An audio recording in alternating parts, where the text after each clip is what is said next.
Okay, so the first thing that we're going to want to do is go to myKatieCloud.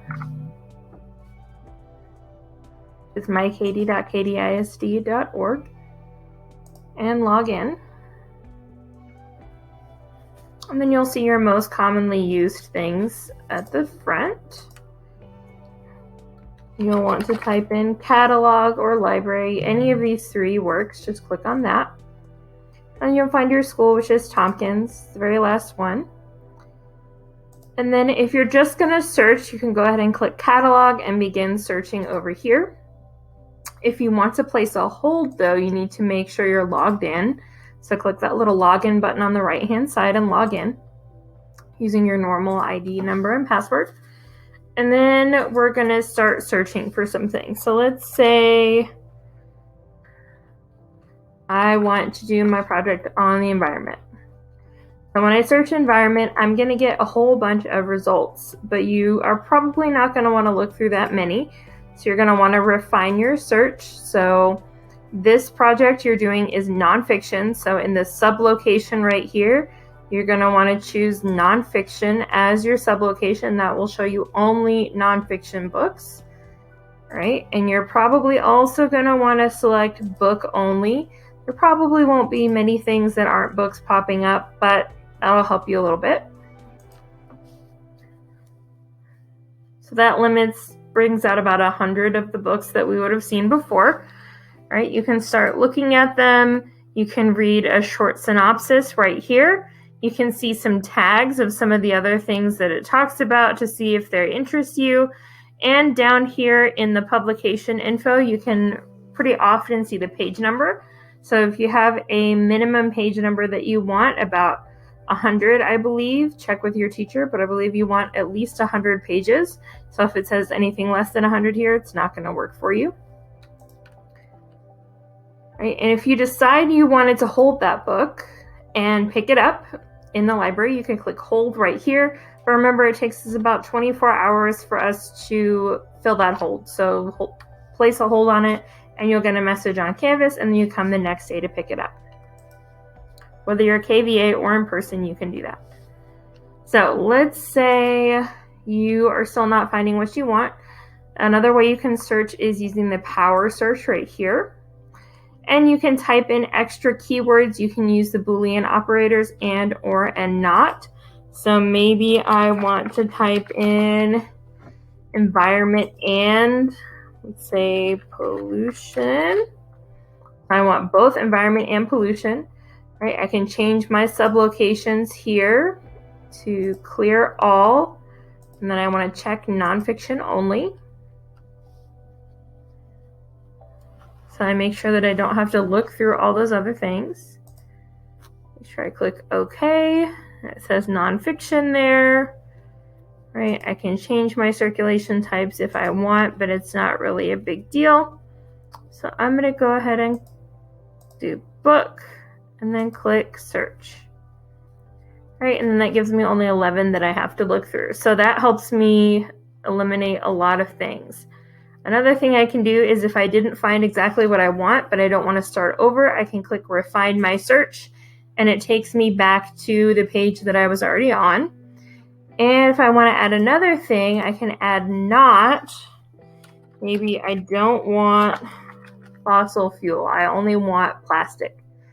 I click search again. It will bring me both environment and pollution, but not fossil fuels.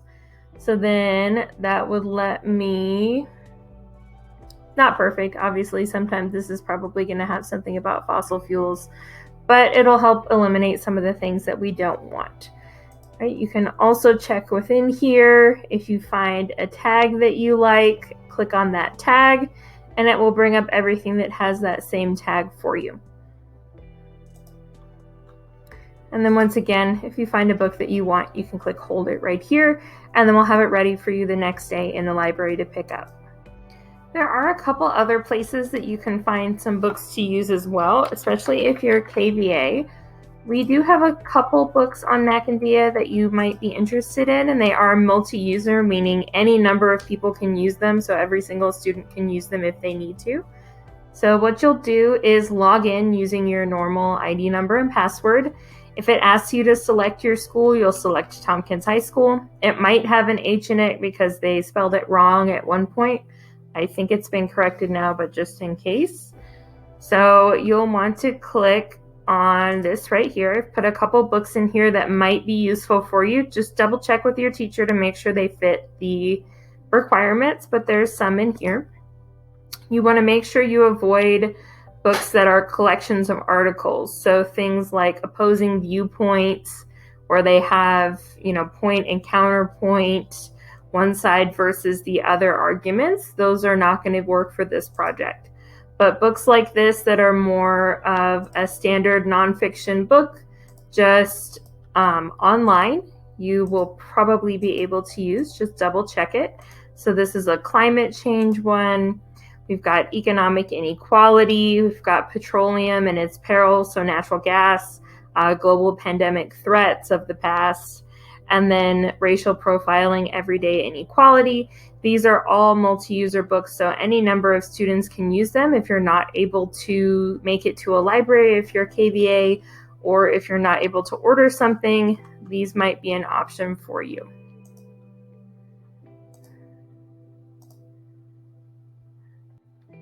One other place you might be able to find a couple things is going to be our Gale virtual reference library. So my tile is already right here, but if yours isn't, you can type Gale, G-A-L-E, and open up our Gale online resources. You'll select Tompkins High School, and then Gale eBooks.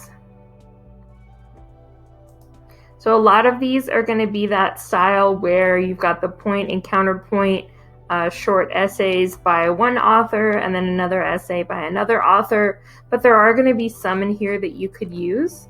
They're separated by topics. So Cameron's collection is going to be mental health.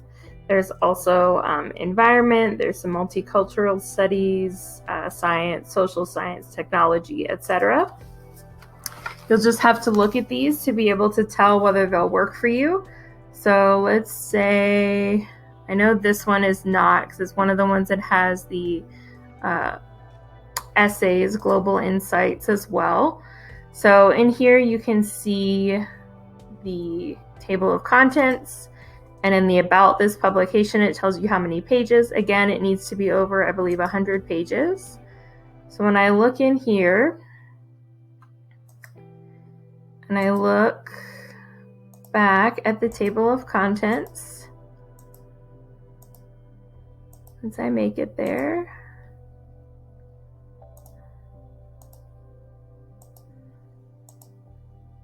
however far back it is. Okay, so you can see here that it's got the author names of the different articles. So if you've got something like that, it's not going to work for this project. So make sure you check the table of contents. That's one way to easily rule out a book as something that's not going to work. Okay, so you may notice that if you're trying to find a book by searching through Google, it gets a little bit difficult. So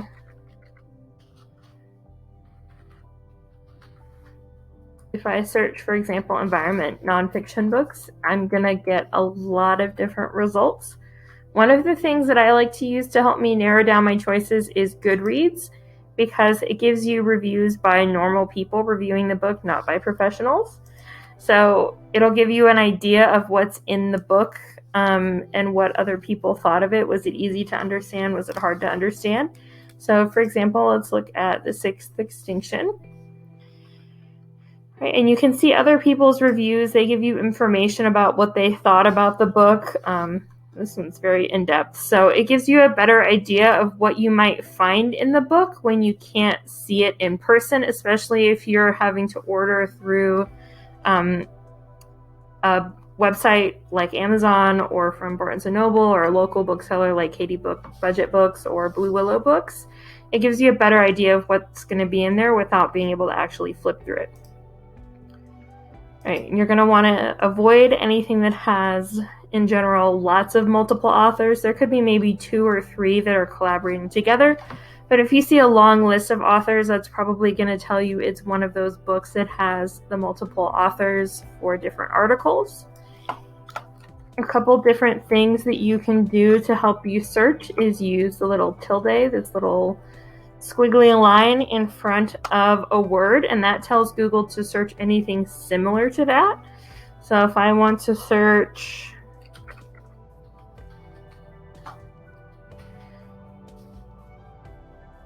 squiggly line environmental nonfiction books, right, that'll give me anything that is sort of similar to that. So if you're having trouble coming up with a synonym for a word, that can be a good option.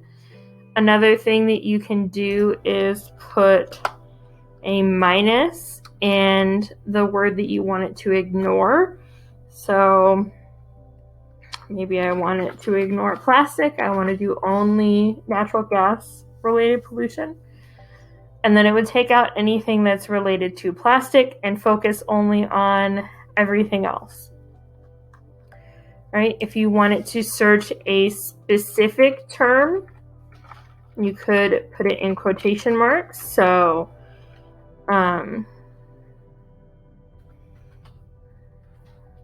say like, maybe I want to search petroleum engineering. Make sure I get that in my quotation marks. And then it would find things that have that quote within them, only things that have that. So if it doesn't have that, it would ignore it. So these are some tips that'll help you find the books that you need if you're not using the catalog, if you're trying to order something. If you need any help, please don't hesitate to contact me through our library Canvas page. I'm happy to help you.